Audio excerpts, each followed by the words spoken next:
Yeah, good morning. Hi, Sharon. How's your Saturday? It's going pretty well. Looking forward to today's conversation. How about you? Good.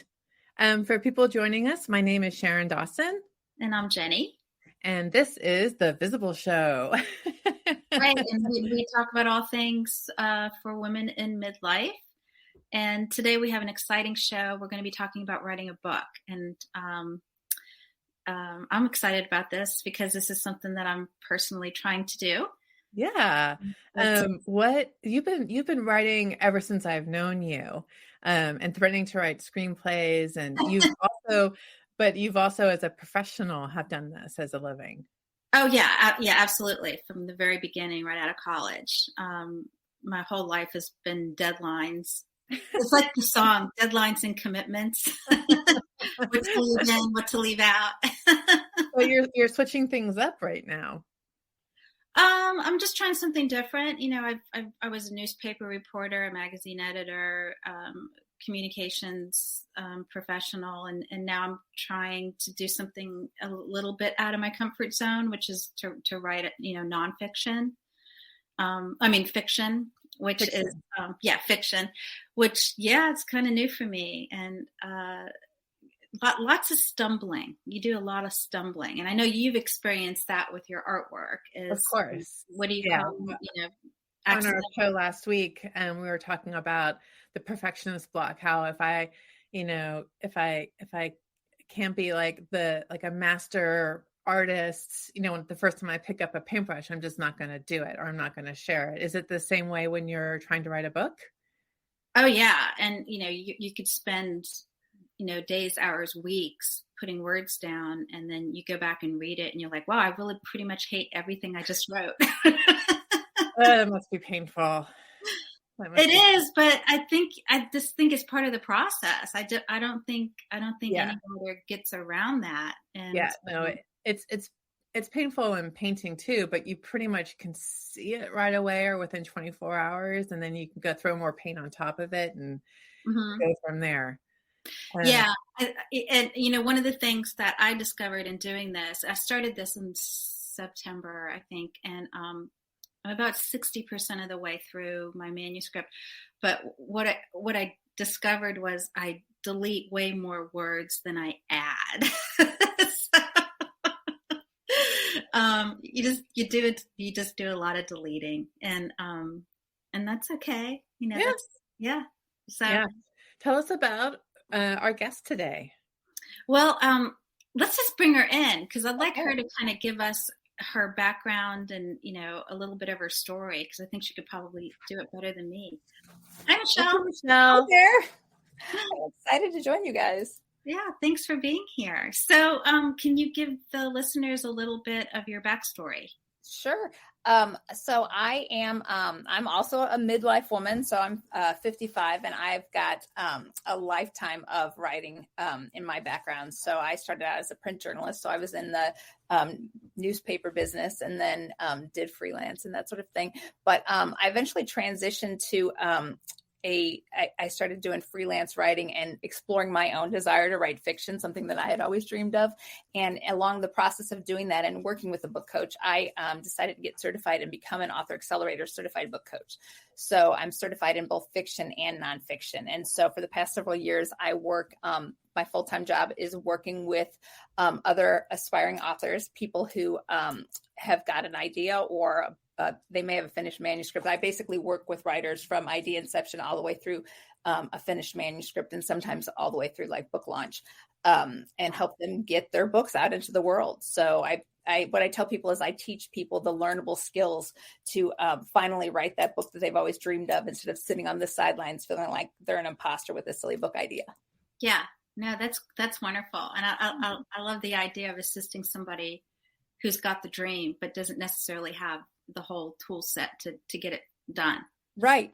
Yeah. It's just like anything else, if you know you want to do something, but you don't know exactly how to execute, you find somebody who does, who can walk you through it, whether it's painting or learning to drive a car, when we're younger or whatever, there are people out there that can help you. And that's where so many people get stuck is in the not knowing. So they just Not kind of knowing. sit there, sometimes forever. Exactly. And you were saying in our studio before the show that you think midlife is a perfect time to do that. Absolutely. Why is that? Well, I think, there's a whole bunch of reasons why it's the perfect time, but I think when you start with, what do you start doing in midlife? You kind of start reflecting. You reflect backward on how you've spent your time and who you've spent it with and what you've done. And you sort of reflect current time and forward. And self-reflection is just a huge part of writing a book, because regardless of what you're writing, whether you're writing fiction or nonfiction, you're going to bring your life experiences to the page. You've got a message, and if you don't want to write if you don't have a message. So being able to self-reflect is one of the biggest reasons that it works so well to write a book in midlife. I think another part of it is that by the time we're in our midlife, we know how to embrace our likes and dislikes, like pop culture and what everybody else thinks and whatever isn't nearly as important. You have a better idea of what you like and what's important to you and sort of what you want to say and what your experience is versus, letting other people influence those things as much. So, that ability to reflect and what your passions are, right? And, what you're passionate about, what topics you're passionate about, what, issues you're passionate about, what kind of people you're passionate about. And passion is just a perfect foundation for a book. That's a matter of fact, one of my intake questions for my clients will be like, what are you passionate about? Like, what's the thing that lights you up? Because that makes it really, worthwhile. Hard-won wisdom too. Everybody says like, oh gosh, is it too late like to write a book? And I'm like, no, it's the perfect time. You've got anybody can do research, right? And anybody can mimic things that other people have done, but bringing hard-won wisdom and life experience is going to trump research any day of the week, right? So, and also just a work ethic that you've probably sort of cultivated over the last 30 years. When I started writing, I was sort of kicking myself for, gosh, I wish I'd done this sooner. I wish I had been brave enough to try it, decades before. But I also realized that I didn't even know what I wanted to say when I was younger. So it wouldn't have worked anyway. Right. And if you had done it when you were young, you probably would have something much different to say now, like we look at things so much differently. Yeah. So I think that that's a big part of it. And then I know a lot of people, for me right now, I'm busier than I've ever been, but I also know how to put my energy in the things that are important to me. So in some cases you have more time in midlife because you have, kids are starting to leave the nest or they've left the nest, or they don't need you quite as much, or they don't want you quite as much. So you can start to feel like, I'm getting worked out of a job, or, your career may be at a spot where you don't have to 100%, like you're not trying to climb that ladder anymore. Maybe you've reached where you want to reach. So that's another reason midlife can be a great time for it, is that you can, you may have a little bit more time, or at least know how to put your time into things that are a priority to you. And resources too. It's hard to have the resources for securing the help you might need when you're younger. So how do you even start? Like, say you're a woman in midlife and you want to start writing a book. Like, what's the first thing you do? Well, I would say, do a little bit of journaling. What do you want to write? What is it that you want to say? That's one of the biggest things that I will work with my clients on early on, when they say, I think I want to write a book, but I'm not quite sure. Like, I thought I wanted to do this, but now I think I want to do this. And should it be fiction or should it be nonfiction or whatever? And so where we really start is like, why do you want to write it? And it can be as easy as, because I've always wanted to do it. I want to be able to say I did it. It doesn't have to be some big, earth-shattering reason as to why you want to do it. It can be, but it doesn't have to be. But the other thing is like, what do you want to say? What is that thing you're trying to say? What's your message to the world? Or what's the, some people, that whole like message sometimes sounds very cliche at first, and we'll have to start there, but we dig down as we work through it. But, some people may want to say, well, I want to show that, money's the root of all evil. Like, that's a perfect, one to start with. Well, okay, that's great. Let's start there. That's the message you want to deliver. Now, do you want to deliver that in a nonfiction way because you've got work or professional experience that would really make a good nonfiction book on that? Or do we want to write a story that really displays that and draws from some of your own personal life experiences, but you can expand on them or change them? Because fiction gives you so much power to change the past and, to write the future and all that stuff. So, Yeah, we'll work at that. Like, what is that message? What's that thing you're wanting to say? And if someone struggles with that question, sometimes I'll say like, so if you were given a stage to give a TED Talk and you got 10 minutes to give your TED Talk, what topic would you pick? And when you left there, what would you want everybody to remember that you had said? Like, what's the main thing? You know, and the one that so many women our age and younger, obviously, that know is like Brene Brown, right? And her TED Talk that just changed the world was her message on shame, you know, and how shame just sort of keeps us so small. So that's the sort of thing, like I'll start giving those examples, and then people start to, you know, that thing that they're passionate about, that they bubble up, you know, that bubbles up with them starts to kind of come forward.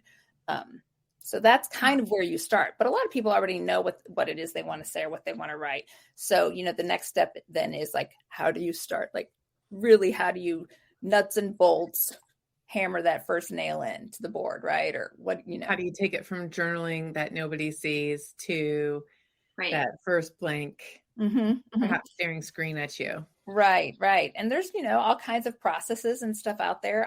People do, that is where they get frozen, is like, how do I, you know, do I just save the cat, or do I just start drafting? They call that pantsing. Do I just start pantsing and get to the end? Or do I, you know, have to have an outline? Or if I'm doing nonfiction, do I have to have a book proposal? And, you know, all of those things. And there's no hard, fast rules. The biggest thing is like, make a decision and start. Pick one of those methods or pick one of those things. And if you really are just frozen by fear and you don't know what to do, you know, hire a professional, hire someone like me, a book coach that can get you through if you want to do an outline, or help you know what the pieces are that have to be in place before you get going. If you're one of those people, for me personally, I have to have my ducks in a row. I can't pants my way through something. So I needed to at least know, like, what are those foundational pieces that have got to be there, you know?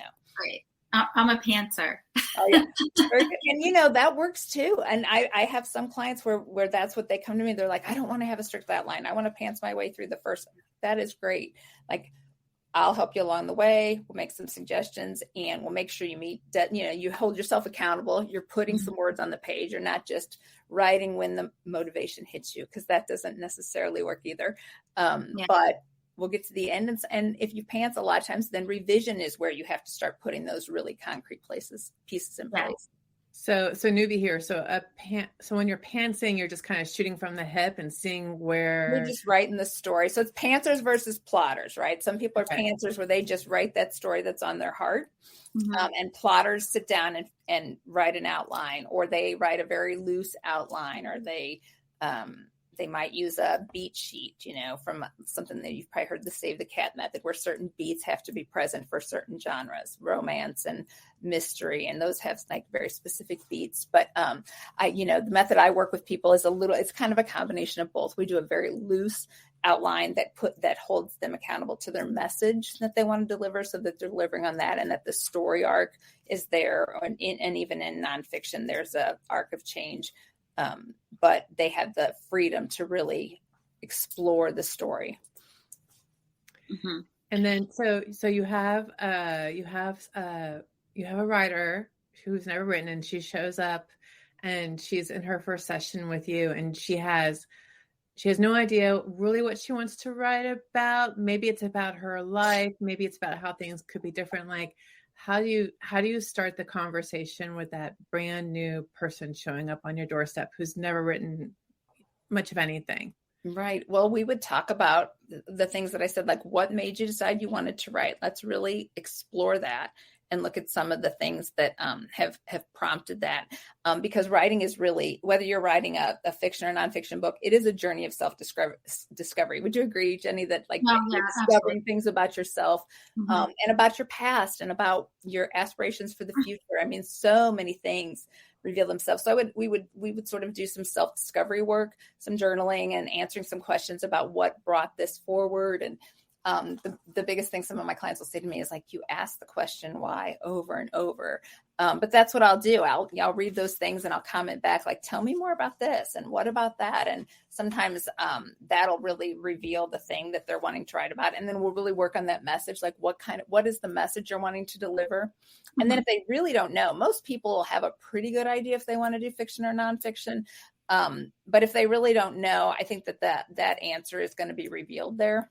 But we also sometimes will practice both we'll practice writing a first chapter in a fictional way. If you were going to tell this in a fictional way, who would your main character be, and what does that main character want? And if you're doing it in a nonfiction way, your main character is, or your story arc is, you're taking the reader on a journey. So they're going from like this belief system to this belief system. That's what you're trying to get them to come to your way of thinking, or they're going from this problem to this solution. So we will work through those basic things. And then sometimes people are just chomping at the bit, right? They just want to start writing, and that's what we'll do. And then we'll maybe take a step back and do a little bit more of that foundational work to see it.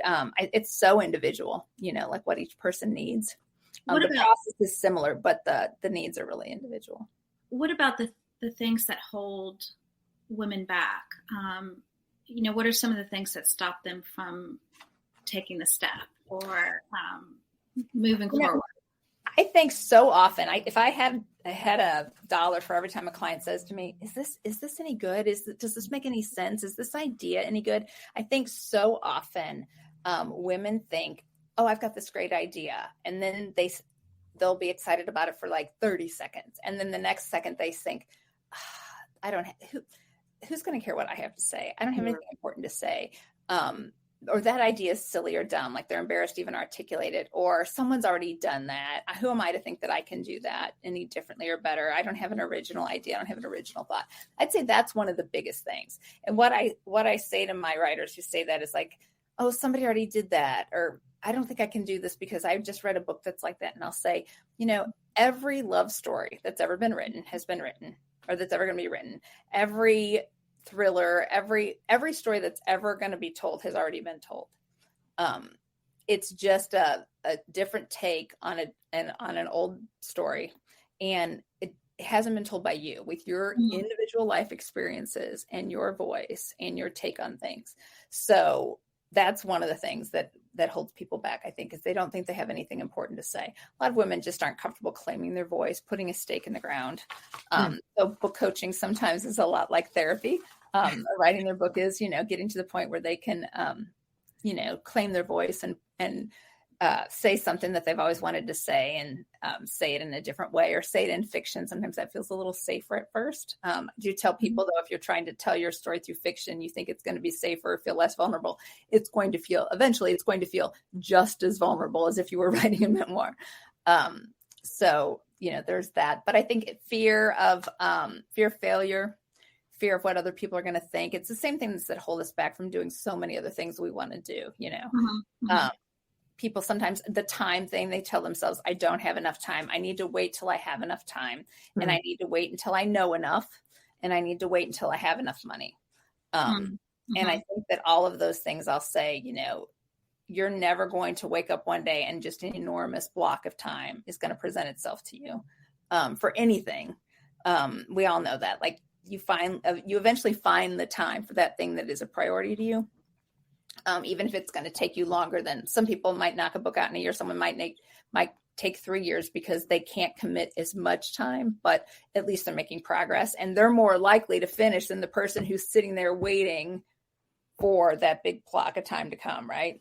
And then the same thing is with like your finances. When's the last time that you opened your, I was about to date myself and say open, your checkbook register. When's the last time you opened your app and discovered that there was a big chunk of money sitting there for you to spend on something you've been wanting to, again, it's, sometimes you just got to find, commit resources and time and money to the thing that's important to you. And what better time to do that than midlife, Yeah.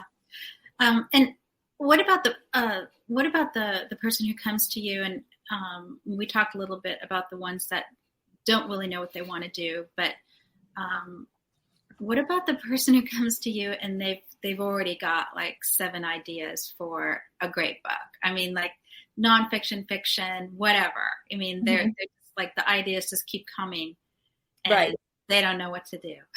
Right. Well, and making a decision really is that thing, right? You have to make a decision eventually, because you can't write 7 novels at once. You can't write a nonfiction. I actually am working with a client that one is writing a fiction and nonfiction novel. And we started on both because both of them were really, she was passionate about them. Both of them were on her heart. And we would do every other deadline on the other one. And I told her at the beginning, and she agreed, that eventually one's going to take over, right? One's going to get more legs underneath it. And it's going to take over your priority list. And when that happens, we put the other one aside and we finish the one. And that's exactly what happened. One became more of a priority for a couple of reasons. And that's the one that we're pursuing now. So that's kind of the approach I would take, is like, let's look at a couple of these. Let's narrow down. I'd work through probably a couple of the exercises on all of the ideas that were kind of on that writer's heart. Maybe we talk about the why and the message. And slowly get to the point where a couple of them really emerged as the most important, most viable. And oftentimes, if someone has that many ideas, they would probably, the thing that would emerge would be a combination of a few of those. And they would realize that, oh, I have all these ideas because this is really the protagonist, and this person isn't really a character. It's my message. And, we'd start to see those things shake out. Mm-hmm. Do you work with people? I'm guessing that not everybody who wants to do this is wanting to necessarily monetize it, or are they? I think it's a combination of things. So a lot of my nonfiction writers want to write. So, that's one of the reasons we get to the question of why. Like, why do you want to write this book? If you're writing nonfiction, a lot of people have reached a point in their career where, like, that's the next big step, right? They want to be considered a thought leader in their area. They know their area. And that's another reason that midlife is such a good time to do this. By the time you reach midlife, you know what areas you're sort of expert in or really good at, and you know where you're shallow and weaker, right? So it's going to be easier for you to pick a topic because you know where you can go deep, where you could maybe support a book length work with your knowledge or understanding of a topic or an issue or whatever. So a lot of times those writers will want to write nonfiction because they want to be on the speaker circuit, or they want to be a thought leader, or they want to be invited to speak at conferences. Maybe they want to use it as a client magnet where they can show their expertise without just having to talk about themselves. They can show, I'm a published author. I've written on this topic. I speak on this topic. And those authors oftentimes do want to monetize. It's not necessarily the book that is going to be the profit. It's going to be the other opportunities that create the profit stream, the speaking or the conferences, or they may develop a curriculum then on top, based on their book. Fiction authors, most of them are realistic and know they're not going to get rich on their book, right? There are those one-offs, certainly, where people end up doing that, and that's fantastic. And of course, I think that should always be your aspiration, to write the best book that you can possibly write. But then understand that your first book's not going to be your masterpiece. Just like you said, it's not going to be your Picasso, but it's not a one-off. You can write another book and another book. And actually, the more books a fiction writer writes, the more they make on their first books. So, because they have that thing called the backlist, right? So every book that you write, if someone likes it, say someone doesn't discover you till, this reader doesn't find you till your third book. If they liked your third book, they're probably going to go back and read your first and second. We all do that, right? Even if it's not a series. I read other books by authors. If I read something I like of theirs, I go back and read everything else they wrote. Oh, yeah. Yeah, you search their name in your Kindle and download. Absolutely. And now, and that's the thing too. Like, I work with a lot of authors that self-publish because the self-publishing, it makes publishing so much more accessible, but also it's faster. I mean, if you don't want to wait, especially my nonfiction authors who will say to me, I want to get this out there because I want to speak at such and such conference in, 2023 or whatever. I'm like, well, let's be realistic here. When you finish your book, when it's clean and done and ready to go, if you're going traditional publishing, you have to find an agent, and then the agent has to find a publisher, and then the publisher has to get you published. And the publishing industry was impacted by COVID like everyone else. It's a couple years out. And that's timeline that has not been acceptable to almost all of my nonfiction authors in the last couple of years. So they're getting their books out by self-publishing and accomplishing the things they wanted, because they weren't looking to sell 1 million copies. They were looking to be asked to speak. They were looking to speak at conferences and do things like that. So, so that's really significant. But I do think that the fiction authors, like I know, Jenny, you're writing in Cozy, and that's the area that I'm interested in as well. And those fiction authors who choose to self-publish and do series and release, like there's a a good income stream for people who can really make that system work, where they're delivering a lot of books, consistently, and they're building a following where those readers can't wait to get their next book. Cozy works really well with that. Romance works really well with that. There's also like new genres popping up because of technology. Like there's a woman writer, and she doesn't self-publish, but she has a subscription, and she'll read her book on, I think it's YouTube, and you pay to listen to her read her book. That's brilliant. I love that. And I know that there are some folks who don't, like, I don't know, they feel that, you have like with the snobby traditionalist, right? But I say the more voices that are getting out there, and if there are people that are paying her subscription, then she's delivering value. Yeah. People like that and want to hear her story. And, I've got a client, the one who's publishing next week, who wrote a book kind of based on a workshop she does, a boundaries workshop, on sort of people that are stuck in codependent relationships. And she does this workshop in St. Louis, and it fills up. I mean, she's got waiting list, and she wants that information to get into more hands. And she wants the folks that do her workshops to have something to take away too, because you forget, you do a workshop and you leave it and you're all gung ho and you apply the principles for a while and then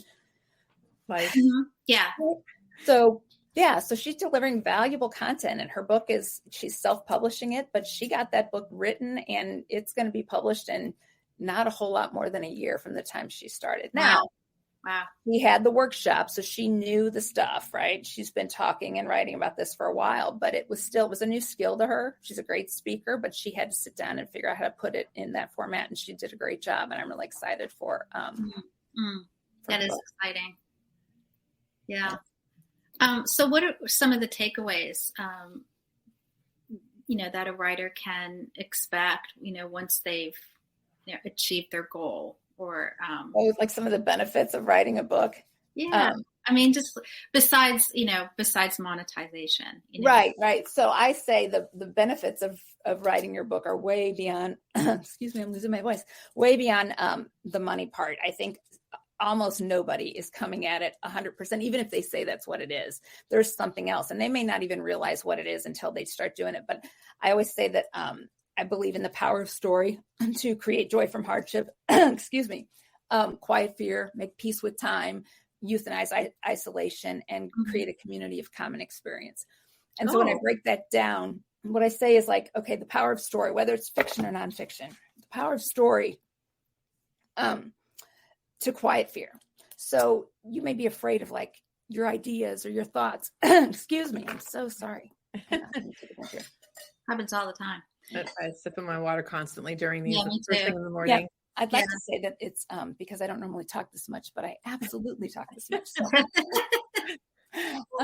So the power of story to quiet fear. There are things you may be afraid of, but it's just like looking under the bed, right? When you're a kid and you're afraid of like what's under the bed, but when you turn in the light and you shine a light or flashlight under, then you look into the bed, you're not afraid anymore. It's the same thing with like taking stuff and writing it down. So that's how writing that book can quiet fear. When I talk about making peace with time, we get to midlife, especially. This is one of the biggest benefits of writing your book in midlife. You get to midlife and you look back and like time is just, they say the days are long, but the years are short. Oh, it's so real. When you hit midlife, you realize how profound and true that statement is. And you can have regret for the things you haven't done or the way you did things, or what you've done. And, as somebody in recovery, I struggled with that a ton, that I had regrets for those past times that like I let get away from me. And you can also fear how fast time is going and how quickly the end of your days may be approaching. Not that that sounds morbid, but we all know that like we're halfway there, right? So making peace with time, writing helps you do that. You can, in fiction, you can change the past, you can change the outcome with your knowledge now, how you would have done things differently. And you can also impact the future and also know that your voice is what you have to say, and your message is going to echo into the future long beyond when you're here. So that's another way that it helps you make peace with time. I talk about it, euthanizing isolation. Like we get to this point where we're stuck. It's harder to make friends sometimes when you're in midlife. You're not making friends with your kids' parents anymore. You may have moved and you're not really connected to a neighborhood or your home, your high school friends or whoever you were connected with. And it's just difficult. And the writing community, you have a whole new community of people. You can go to book conferences and writing conferences. You make friends who are writing. You can join writing groups. There's just so much connection and support inside the writing community. But also when I talk about like that community of common experience, and that's also part of getting rid of the isolation, is how many times have you read a book and you felt so connected to the author's message where you're like, me too, I feel that, oh my gosh, somebody else feels that way. That's exactly how I feel. Those words that person just gave me the words I needed to express that experience. Or you felt really connected to a character in the book that you just completely related to. Like, that was me. That's me. Exactly. And absolutely. The thing is if you feel connected to there's my voice. It just came back. That's amazing. If you feel connected to that character in the book, then, obviously that author created that person to reach out into the world and connect with you. So that's sort of the power. You can do the same thing. You can create that character that reaches out to other people. And I know fiction authors who someone will say to them, like, oh my gosh, like, thank you for, writing that way or showing that character or whatever. And that is so empowering to people to feel like, they had made a difference. Someone resonated with that message they were delivering. And then the other thing, and I talk about working with writers in recovery, and that's one of my passions. And I don't know if we had this in my bio or whatever, but I'm 18 years sober. And I like to work with writers who are also in recovery, who want to tell their truths and their recovery experience through fiction or nonfiction. And that's the creating joy from hardship thing. Like, you can... It's like a little side jump here, but like writers in recovery, like there's so many. There's so many. Is there a reason for that? I think so. My dad was one. My dad was one. Yeah. Was a writer in recovery or in recovery?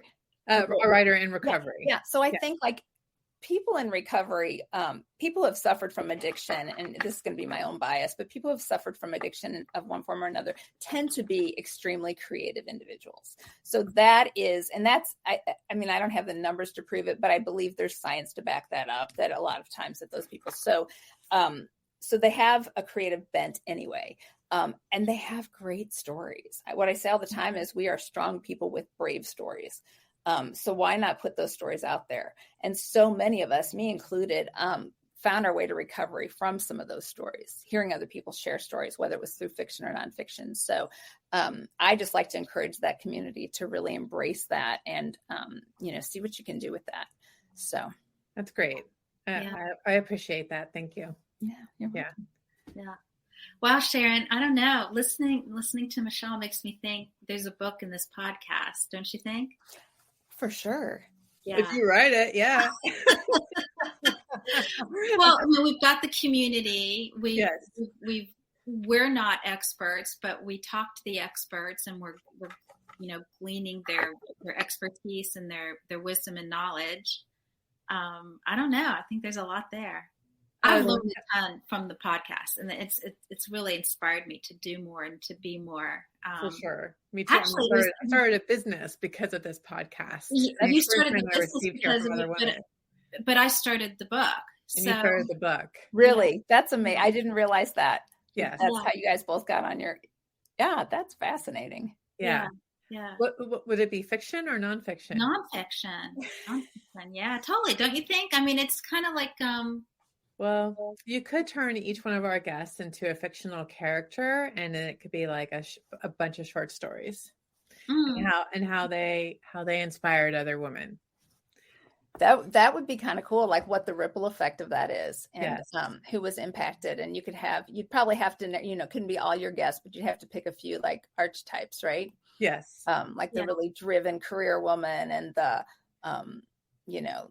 the woman who switched careers. Yeah, you'd have to, the powerful, the woman who was crushed by a bad divorce and took over the empire. You could get all those. Yes. There are lots of us. We've had one of our guests, she was really adorable. And she set this goal for herself. It was 55 Ks by 50. Oh, I like that.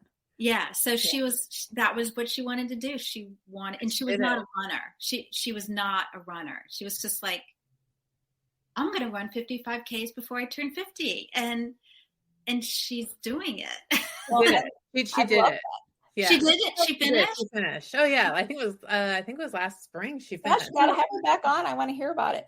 As a former runner, I'm also recovering. I shouldn't use that term. I try not to use the term recovering lightly because it really is a serious term with lots of people. But I did have to stop my running because I was wrecking my knees. But I miss it terribly. But also as you guys are talking, I'm thinking like I could also see this be a really cool nonfiction. So think if you took like if you picked however many from a couple of years and you turned it into a book where you highlighted some of the best stuff that came out of each one, and you turned it into a book that people gave their friends when they turned 50 or when they turned 49. So how to do your 50s, like here's the best midlife book, or maybe it's when you get it when you turn 40. So because if you read it, think about if you read a book like that when you were 40, wow, give it to you as a gift, and then you applied that through your 40s, how powerful would you be when you were 50? Yeah, right?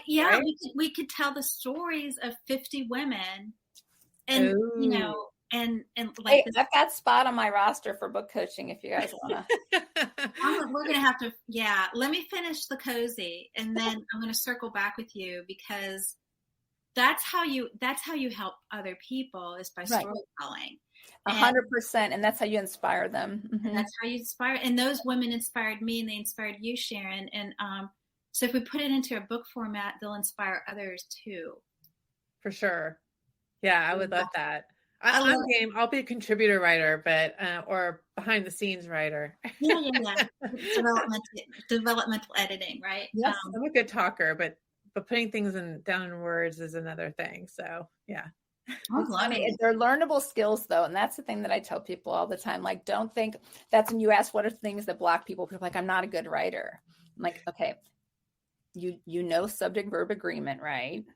It's hard if you don't have that grasp, right? Not impossible, but you might have to spend a lot more time getting there.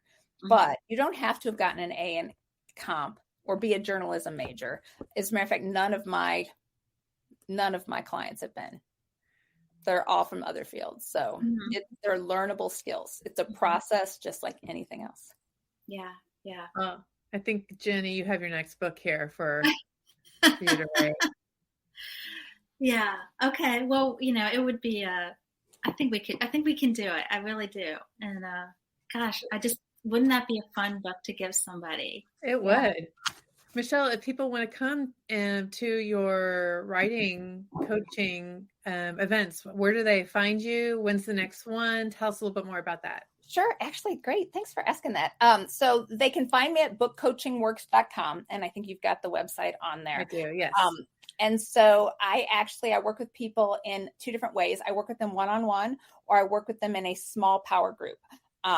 And so my next power group launches in March. So this is a great time. It'll be the beginning of March. So if someone wanted to work in a group setting, that happens. And one-on-one coaching, I've currently got a few slots open. So they would just need to go to my website, and I'd love it if they'd subscribe to my newsletter. They'd get one of my free guide, 8 steps to finally write your book.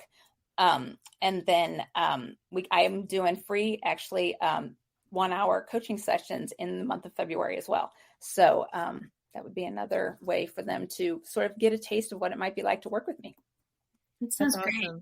Are you, are these in person, or are they? I work with all of my clients via Zoom unless they happen to be local in St. Louis area. And I have local clients who occasionally we will do our sessions together. So basically the way that I work with clients is I give them, on the one-on-one clients, they submit writing to me in the form of exercises that I've given them and or their manuscript writing. And then I give them written feedback, really detailed inline written feedback. And then we get on a Zoom call and we discuss that feedback, or if they want to practice a skill, or if they want to brainstorm a section, or whatever they want to do. The coaching call is for whatever they want and need. And then the written feedback is on their work. And the group coaching is similar to that, a little bit different, but they do get some one-on-one feedback, but they also get some live group coaching. Mm-hmm. So how many coaching sessions does it take to write a book? The big question, right? Yes. So it depends on if you want to write the whole book with me, right? So some people want to work with me through, a 3 or 6 month. I have a minimum of 3 months for one-on-one coaching and for the group session, just because for you to get any traction and feel like you got a benefit, you need to spend a little bit of time with me. Because if I send you away after a session, that's going to hurt me too. You're going to feel like you didn't get anywhere because you didn't give it enough time. But I would say most clients, the ones that are really driven, can get through a manuscript. If they deliver their 25 pages twice a month on the one-on-one coaching, they can get through a manuscript in 6 months. But that's somebody who doesn't miss a deadline and does what I say, which is don't go back. Because I know you talked, Jenny, at the beginning of this of deleting more than you write. And if I were your book coach, would tell you to stop doing that. Let's get to the end and then go back and do that. That self-editor is really that perfectionist that's going to keep you from finishing. Okay. So stop doing that. You can read your last paragraph or two before you start your next paragraph when you come to a new writing session, but I would not edit. Don't self-edit. That's my best advice on that. But if someone's really driven, they could get through a manuscript in 6 months. I would say most people take closer to a year. And some people take longer than that, and that's fine. It's better, to finish it than to not start because you're afraid it's going to take a year or more. Mm-hmm. Okay. That's good. That's good. Good advice. So what to the listeners out there, what would their homework be if this is something that they feel like they want to pursue? What would you advise them to do? I would advise them to go onto my website and subscribe to my newsletter and get that 8 steps. And then to reach out to me to book a discovery call. And in that discovery call, and they can find my email and all my contact information on there. But that free coaching discovery call, what we would do is I'd send them a more detailed questionnaire, and they would answer that questionnaire. It's not a writing test. It's just lots of questions, kind of some of the things we talked about. And then if they have any writing, they can share it with me via that. And we would get on a call and I'd coach them for an hour. And sort of by the end of that call, they would know what their next step needs to be. Do they need to sit down and do an outline? Do they need to get more clear on their why? Do they need to get more clear? Maybe they've got the why down. They know all those things. So maybe now they need to get clear on, if they're writing fiction, what their protagonist is, what their obstacle is, what it is they want, and what that obstacle is, what's standing in their way, which will help create that story arc. So at the end of that hour coaching session, we'd have a really good set of next steps, which would help them decide, can I do this? And what's it going to take? And they, I could talk with them about how long, based on what they want to do, how long is it going to take?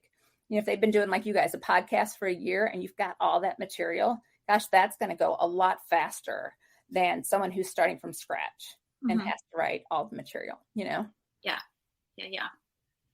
Well, great. Well, thank you so much for coming on our show and sharing your knowledge. I bet this is going to inspire a lot of women to start writing books in midlife and share what that experience is about so that we can be visible. I hope so. I'd love, like I said, I'm always in my newsletter. I'm always offering folks like, tell me what you're writing. Send me a couple pages. I'd love to give some feedback, just to get people excited about it. And I really would love for anybody to do that. So I know you had my website up, but my email address is michelle@bookcoachingworks.com. So anybody's welcome to reach out and do that. And can I just share a quick quote that I love from, I think inspires women in midlife so much. It's from Mary Poppins Returns, and it's from that song. Now the song just left me, Where the Lost Things Go. And the last line of it from Mary Poppins is that it's time to close your eyes so sleep can come around. For when you dream, you'll find all that's lost is found, maybe on the moon or maybe somewhere new, but maybe what you're missing lives inside of you.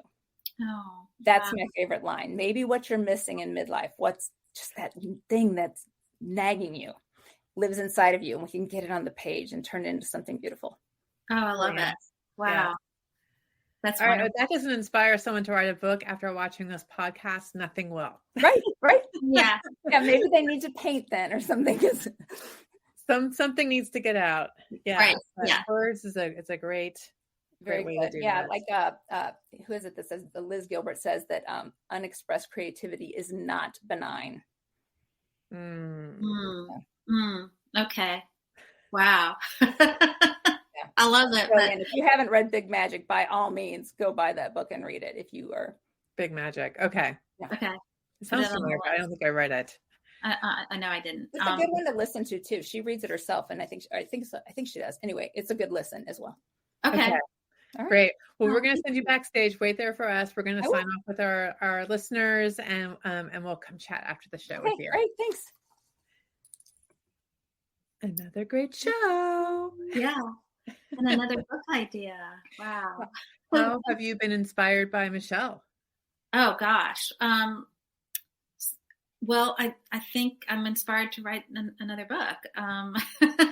Awesome. So isn't that that's kind of a big deal, isn't it? It sure is. And you've got a great resource to turn to. I mean, she already gave you a great piece of advice. Don't delete anything.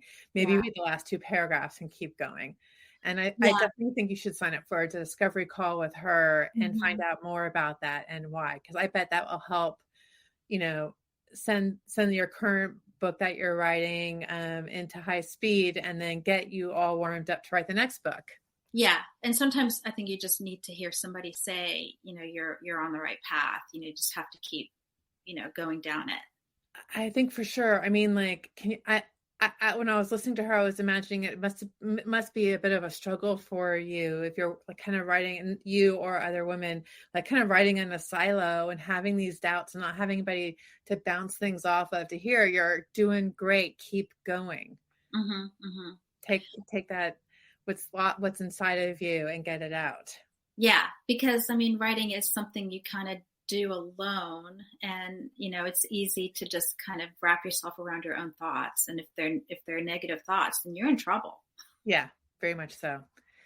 All right, Miss Jenny, it was great hanging out with you on another fine Saturday morning. We'll be turning this into a podcast. If you're listening or watching on the replay, please leave us comments. Reach out to Michelle if you've got a book inside of you. Yeah. Peace out. Have a great week. You too.